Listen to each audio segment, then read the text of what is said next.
Now let's see the techniques of controlling. So there are two types of technique of controlling. First is the traditional technique and second is the modern techniques. So the control can be exercised either through the traditional technique or the modern technique. Traditional technique includes personal observation, statistical reports, break-even analysis, budgetary control. And the modern technique includes return on investment, ratio analysis, responsibility accounting, management audit, PERT and CPM, management information system. Now we will see some of the main techniques of controlling in this video. I will explain you main techniques of controlling in this video. All these techniques are available in the NCERT book and some of the techniques are also available in the reference book. So you can go through the reference book and the NCERT book for the more techniques of controlling. In this video I will explain you only the main techniques of controlling which are more important from the board point of view. नियंत्रण की जो तकनीकें हैं वो दो प्रकार की तकनीकें हैं, पारंपरिक तकनीकें, आधुनिक तकनीकें। पारंपरिक तकनीकें जो बहुत सालों से कंपनियां अपना रही है और आधुनिक तकनीकें जो अभी नई निकली है और कंपनियां उन्हें अपना रही है और उसका फ़ायदा उठा रही है। आधुनिक तकनीकें तो अच्छी है ही, लेकिन पारंपरिक तकनीकें जो है वो भी कुछ तकनीकें इतनी अच्छी है कि कंपनियां अभी भी उनको अपनाती है। तो देखते हैं पारंपरिक तकनीकें और आधुनिक तकनीकें कौन कौन सी हैं। पारंपरिक तकनीकों में व्यक्तिगत अवलोकन, सांख्यिकीय रिपोर्ट, बिना लाभ हानि व्यापार विश्लेषण और बजटीय नियंत्रण है। आधुनिक तकनीकों के अंदर शामिल है विनियोगों पर आय अनुपात विश्लेषण, उत्तरदायित्व लेखांकन, प्रबंध अंकेक्षण, कार्यक्रम मूल्यांकन, प्रबंध सूचना विधि। अब इन तकनीकों को, इसमें से जो भी मुख्य प्रकार की तकनीकें हैं जो कि बोर्ड पॉइंट ऑफ व्यू से बहुत इंपॉर्टेंट है, मैं उन तकनीकों को आपको समझाऊंगी इस वीडियो में। बाकी जो तकनीकें हैं वो आपको NCERT बुक और रेफरेंस बुक्स में मिल जाएगी। कुछ तकनीकें NCERT बुक्स में ही अवेलेबल है और कुछ जो है रेफरेंस बुक के अंदर है।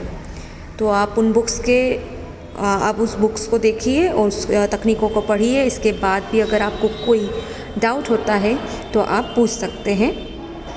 तो अभी हम जो है कुछ मुख्य प्रकार की नियंत्रण की तकनीकों को देखेंगे जिसके द्वारा नियंत्रण किया जाता है। उत्तरदायित्व लेखांकन, रिस्पॉन्सिबिलिटी अकाउंटिंग जो है वो वाली टेक्निक हम ऑलरेडी एक वीडियो में समझ चुके हैं, देख चुके हैं। आप चाहे तो पहले वाले वीडियो को देखेंगे तो आपको वो मिल जाएगा। उस वीडियो को आप जो है रिफ़र कीजिए, देखिए, तो आपको ये उत्तरदायित्व लेखांकन या रिस्पॉन्सिबिलिटी अकाउंटिंग वाला जो टेक्निक है वो आपको समझ में आ जाएगी। आगे की कुछ मेन टेक्निक्स जो है वो हम देखते हैं। So the first technique is break-even analysis. Break-even analysis is the analysis of that point where the company is not earning profit but also not going in the loss. It analyzes the relation between the cost, volume and the profit. Here the cost may include the fixed cost or the variable cost. Fixed costs are that costs that are fixed in nature, even whatever the amount of sale is. And the variable costs depend on the sale, the amount of the quantity that are sold. So the fixed cost is independent of the selling volume and the variable cost depends on the selling volume. When any company's production reaches to the break-even point, then there is no profit and there is no loss at that point. So the point of no profit and no loss is known as break-even point. This technique is useful to know how much unit need to be produced by the company in order to earn the profit, or at least to recover the losses and expenses. Formula of calculating the break-even point is equal to the fixed cost divided by the total revenue minus variable cost. तो जो पहली नियंत्रण की तकनीक है वो है बिना लाभ हानि व्यापार विश्लेषण तकनीक। बिना लाभ हानि व्यापार विश्लेषण के अंदर एक ऐसे बिंदु का विश्लेषण किया जाता है, एक ऐसे पॉइंट का विश्लेषण किया जाता है जहाँ पे ना कंपनी को लाभ होता है और ना ही हानि होती है। जब भी कंपनी उस बिंदु पे जिसे हम बिना लाभ हानि व्यापार बिंदु कहते हैं, उस बिंदु तक पहुँचती है तो कंपनी को ना लाभ होता है और ना हानि, इसलिए उसे बिना लाभ हानि वाला बिंदु भी कहते हैं। इसका उपयोग करके प्रबंधकों द्वारा लागत, विक्रय आकार तथा लाभों का संबंध का अध्ययन किया जाता है। ये कंपनी के लिए बहुत उपयोगी बिंदु होता है क्योंकि कंपनी इसके द्वारा पता कर सकती है कि कितना उत्पादन करने से उसे लाभ भी नहीं होगा और हानि भी नहीं होगी, और कितना उत्पादन करने से वो आगे जाके लाभ कमा सकती है, और अगर कितना उत्पादन कम होने से उसको कितनी हानि हो सकती है, इस बात का पता भी वो इस बिंदु की मदद से पता कर सकती है। इसलिए ये लागत लेखांकन का भी एक हिस्सा है। It is also the part of the cost accounting. लाभ हानि, बिना लाभ हानि व्यापार बिंदु को निकालने के लिए जो फॉर्मूला यूज़ होता है वो होता है स्थायी लागत डिवाइडेड बाय जितना भी आपकी आगम है उसमें से वेरिएबल अस्थायी लागतों को माइनस कर दिया जाता है, घटा दिया जाता है, तो आपका जो है बिना लाभ हानि व्यापार का बिंदु आ जाता है। अब स्थायी लागत क्या होती है और अस्थायी लागतें क्या होती हैं? जो स्थायी लागत होती है वो ऐसी लागत होती है जो कि उत्पादन करते समय हमेशा लगती है, हमेशा स्थायी रूप से रहती है। जैसे कि आप जब भी प्रोडक्शन करेंगे तो बिजली हमेशा लगेगी, ठीक है। मज़दूरों को आपको जो है वेजेस और मजदूरी देना होंगे, भले आप उनसे काम कराएं या ना कराएं, क्योंकि उनको जो है वीकली वेजेस जो है उनके फ़िक्स होते हैं, उनको देना होते हैं, तो फिक्स्ड वेजेस भी जो होते हैं वो भी इसमें आ जाते हैं। और अस्थायी लागतें ऐसी होती है जो कि आपने कितना माल उत्पादन करा है विक्रय हेतु, तो उसके ऊपर डिपेंड करती है। सरल शब्दों में कहा जाए तो स्थायी लागत स्थायी रूप से बनी रहती है। वो लागत तब भी होगी जब आप उत्पादन नहीं करेंगे, और आप जब उत्पादन करेंगे तब भी होगी। और अस्थायी लागतें ऐसी होती है जो कि उत्पादन के और विक्रय के आधार पर बदलती रहती है। अब ये चार्ट आप देखिएगा, यहाँ पे आपको बिना लाभ हानि वाला व्यापार बिंदु दिख रहा है। इसे हम ब्रेक इवन पॉइंट भी बोलते हैं। आप देखेंगे तो यहाँ नीचे आपको दे रखा है 25, 50 और 75, मतलब यहाँ और जो आपको दे रखे हैं आकार, बिक्री का आकार जो दे रखा है, सेल वॉल्यूम दे रखा है आपको नीचे, वो हज़ारों में है। मतलब 25,000 यूनिट का अगर आप प्रोडक्शन करते हैं तो आप नुकसान में हैं। 25,000 से ऊपर भी अगर आप प्रोडक्शन करते हैं तब भी आप नुकसान में जा रहे हैं। लेकिन जैसे ही आप 50,000 यूनिट का प्रोडक्शन कर देते हैं, ठीक है, और उसको बिक्री के लिए निकाल देते हैं, तो 50,000 यूनिट का प्रोडक्शन करने के बाद उसे बिक्री के लिए निकाल देने के टाइम पर आप एक ऐसे बिंदु पर पहुंच जाते हैं जहां ना आपको लाभ होने वाला है और जहां ना आपको हानि होने वाली है।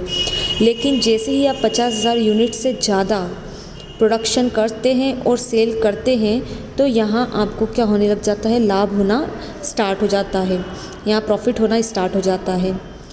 तो आप देखेंगे कि जो कुल आगम है, आपकी जितनी भी इनकम है, कुल रेवेन्यू, और जो टोटल जो है आपकी लागत है, कुल जो भी लागत दे रखी है, कॉस्ट दे रखी है, वो दोनों जब भी ग्राफिकल रूप में हम जब उनको प्रेजेंट करते हैं तो उन दोनों की जो लाइन है जहाँ भी टकराती, इंटरसेक्ट करती है, उस पॉइंट को हम बोलते हैं ब्रेक इवन पॉइंट या बिना लाभ हानि वाला व्यापार बिंदु। So the next technique is the budgetary control. Budgetary control is a technique of the managerial control in which all the operations are planned in advance.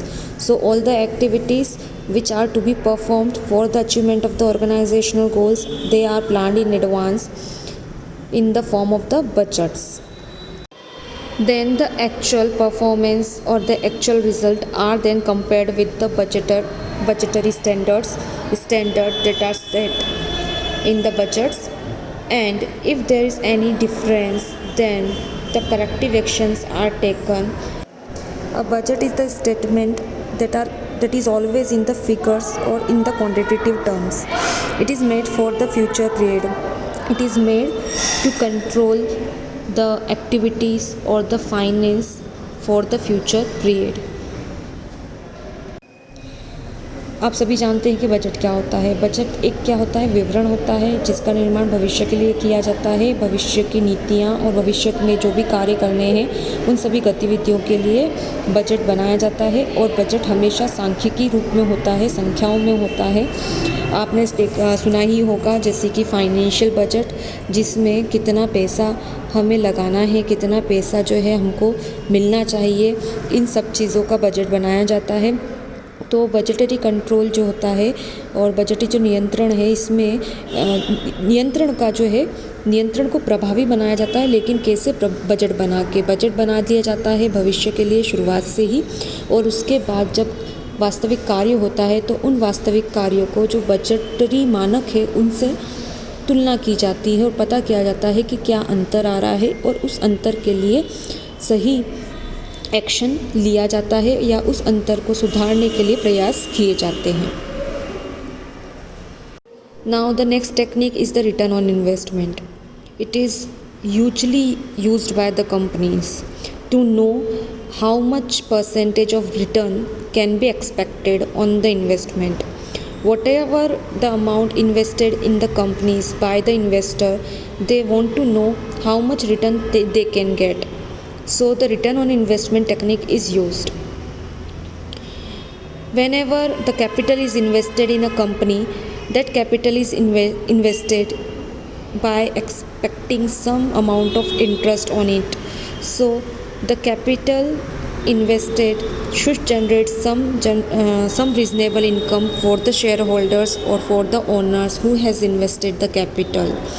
Return on investment technique is used to know how much percentage or how much of the amount can be recovered or can be generated from the capital employed, and so that they will know how much time will be taken for the company to recover its huge expenses or preliminary expenses. The formula of the return on investment technique is already given here.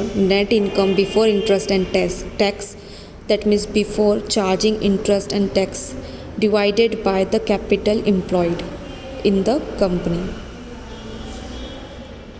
It helps the shareholders and investor before investing capital in any company to know how much return they can get from the particular type of business also. So before starting any type of business and before investing any money, they can know how much percentage they will gain from the capital they are going to employ.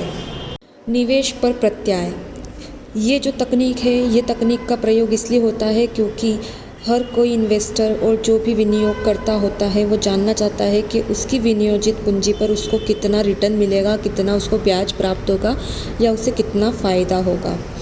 कोई भी निवेशक जिससे आगे जाके कोई business start करना है या वो बिज़नेस स्टार्ट कर चुका है और पूंजी लगा रहा है या पूंजी लगाने वाला है, तो वो जानना ज़रूर चाहेगा कि किस प्रकार के बिज़नेस में उसे कितनी दर से या कितना उसे रिटर्न मिलेगा, कितना उसे ब्याज प्राप्त होगा। तो इस चीज़ की गणना करने के लिए या कोई भी नया बिज़नेस स्टार्ट करने के लिए और व्यवसाय का प्रकार निर्णय लेने के लिए कि किस प्रकार का व्यवसाय निवेशक करना चाहता है, इन चीज़ों का निर्णय लेने के लिए ज़रूरी है कि वो निवेश पर प्रत्याय जो है वो निकाल ले। निवेश पर प्रत्याय निकालने का जो फॉर्मूला है वो ये है कि जो भी आपकी आय है, जो भी आपका शुद्ध लाभ है, आपका ब्याज और आपका टैक्स कर लगाने से पहले उसको डिवाइड किया जाता है आप जो भी पूंजी लगाने वाले हैं उससे। इस तकनीक से आप पता कर सकते हैं कि अगर भविष्य में आप कोई नया व्यापार शुरू करना चाहते हैं तो किस प्रकार के व्यापार से कितना आपको विनियोजित पूंजी पर लाभ प्राप्त होगा या विनियोजित पूंजी पर आपको रिटर्न्स मिलेंगे।